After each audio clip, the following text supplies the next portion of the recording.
All right, what's going on, everybody? Matt Bove, Dom Tibbetts. Day 10 of training camp is done. I think my biggest takeaway, really, from the entire day, kind of sounds like Bobby Babich is going to be the one calling plays. Yeah, so we're alluding to what he said in the press conference where he kind of talked about, I'm going to be calling plays up from the box or the booth. Well, yeah, that's kind of indicative of, getting to call the plays for a defensive coordinator. And Bobby Babich getting into this role, Matt, I mean, you look in and you listen to him around camp here, it's exactly what you expect. It's like he hasn't missed a beat. He was so ready for this position. It doesn't come as a surprise to me. He already acts and sounds like a defensive coordinator, so it was only a matter of time, I guess, before something like this came about where Bobby takes over the role. Yeah, I thought it was going to happen. I didn't know if it was going to happen right away. It always made the most sense that he was going to be the guy that called the plays. I guess the doubt in the back of my head was always of Sean giving up a responsibility to somebody else, but I think that this is a good step for him. I think it's really also really interesting.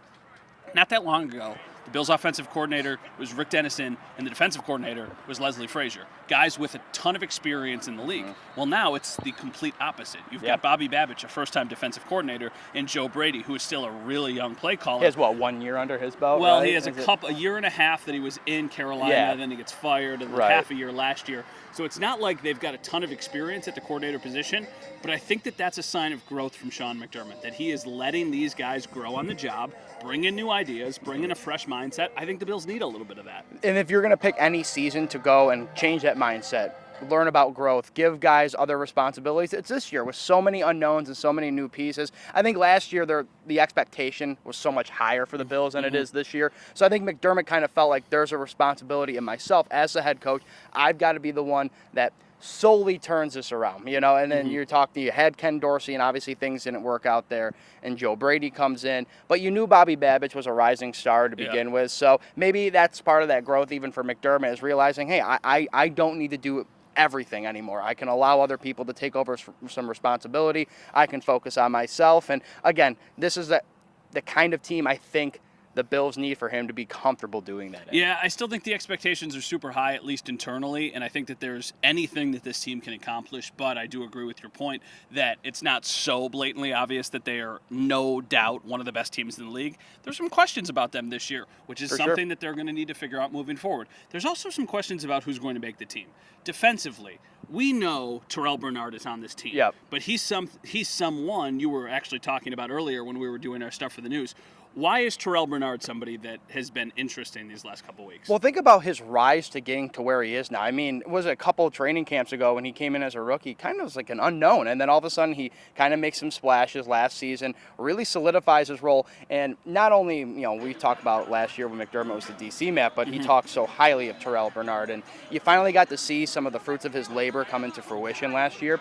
So for me, what interests me so much is that not only is he stepping up his vocal leadership, his total leadership in general, which is going to be very crucial to this Buffalo Bills defense, especially when you look behind him and he's got Taylor Rapp and Damar Hamlin, the other opposite safety, a healthy Mike Edwards.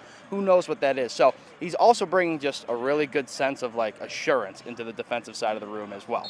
And Bernard's skill on the field only going to heighten when a guy like Matt Milano comes back, Matt, but we're going to have to wait to see on that one. Anybody else that's kind of catching your eye right now? Jamarcus Ingram, the cornerback from UB, actually, so another UB guy that's on this team. I think he has kind of paved a way to being the fourth corner on this team. I think right now it's obviously Russell Douglas, then after that, Christian Benford, Kyer Elam, Jamarcus Ingram, I think, is right in the mix. He is a player who is, I think, continuing to ascend. So he is somebody who I think has impressed me during training camp, and there's definitely a spot for him to be had and won. And then on the offensive side of the ball, this is a player we've talked about really the last week or so, but Zach Davidson, the tight end, continuing to actually impress when we're out here in practice, when we were at the scrimmage the other day. This has actually been a player we have debated in the media. We're sitting here on the sideline watching practice. Could he make the team? Could he not make the team? The argument against it is, well, he doesn't do a lot on special teams, and Quentin Morris does. So how much would he actually play? But every time he does play, he makes plays on the field. So that's why I think that he's got a real chance of making the team.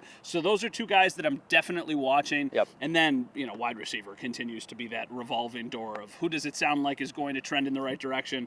Tyrell Shavers has definitely jumped into the conversation. For sure. But, I mean, today, no Justin Shorter, Nope. No Chase Claypool. They're just in T-shirts and shorts. The more time they miss, the harder it's going to be to make this team. Yeah, and I think of like the top 5 receivers. So I think Keon, it's Curtis, Khalil. Then you get MVS, and then I don't know. You have Tyrell Shavers moving in there. Yeah, so Keon, Curtis, Khalil, Mac Hollins. Mac, how can I forget Mac Hollins? Yeah. The MVS one is interesting. Very interesting. But all right, so I've been saying at all camp that I think MVS is starting to be this fringe roster guy. I saw MVS play better today, and he didn't even like make any amazing plays. You know what I saw, Matt? Mm-hmm. I saw about 27 defensive holding against MVS. Mm-hmm. The guy cannot create separation, and I don't think it's really on his skill set. I think it's because I was watching one-on-one in team drills. He's just being held to the line of scrimmage. I mean, I don't know exactly how much of that's going to get called in the game. Do I think that MVS makes this roster? I do, but he's not 100% like surefire thing. It's not a lock. And Tyrell Shavers is a guy that has been in the system for a while, and they really like him. Is MVS just seem like hasn't gotten comfortable yet? I mean, maybe that's what it is. I mean, maybe you give the benefit of the doubt to the guy who has actually, accomplished a lot in the league. I'm not saying that he's a roster lock. I do not think he's a slam dunk. But I'm more interested to see what that guy can do in a game than I am to see what he can do in practice. Sure. I mean, sure. He's caught touchdowns at Super Bowls, so he can definitely play at the highest level. It's just, can he do it consistently enough? So the Bills are off tomorrow. We're recording this on Monday. They are off on Tuesday. They will be back for 2 more practices on Wednesday and Thursday, and then training camp in Rochester is done. We can move out of the dorm rooms behind us. We can get back home. And go back to my queen bed. Go back to your queen.